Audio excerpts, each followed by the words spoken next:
শরীর অসুস্থ থাকলে কত কিছু স্যাক্রিফাইস করতে হয়।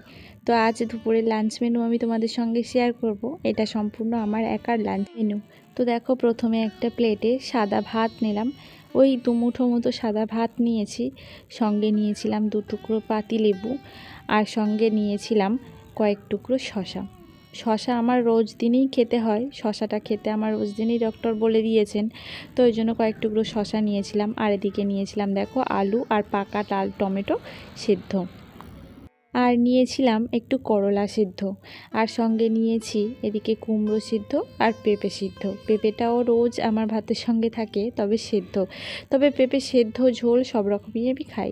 আর এদিকে নিয়েছিলাম ডাল সিদ্ধ, ওই কাঁচা লঙ্কা পেঁয়াজ দিয়ে একটু সেদ্ধ করে নিয়েছিলাম, নুন হলুদ আর সামান্য তেল দিয়ে। আর সঙ্গে নিয়েছিলাম 2টো পাঁপড় ভাজা, মানে পাঁপড়টা খাওয়া একেবারে নিষেধ, কিন্তু পাঁপড়টা লোভাত্মক জিনিস, তাই একটু 2টো পাঁপড় নিয়েছিলাম। আর লাস্ট পাতে খাওয়ার জন্য নিয়েছিলাম একটু আচার, ওই চালতা আর কুলের আচার। এটা আমার বাবা দিয়েছিল, তো খাইনি কখনো, আজকে ইচ্ছে হলো একটু খাওয়ার জন্য। তবে আমার এরকম খেতে কিন্তু বেশ ভালোই লাগে। আর আমার লাঞ্চ মেনু তোমাদের কেমন লাগলো অবশ্যই কিন্তু একটা কমেন্টসের মধ্যে জানিও। সবাই খুব ভালো থেকো, সুস্থ থেকো আর সাবধানে থেকো। টাটা।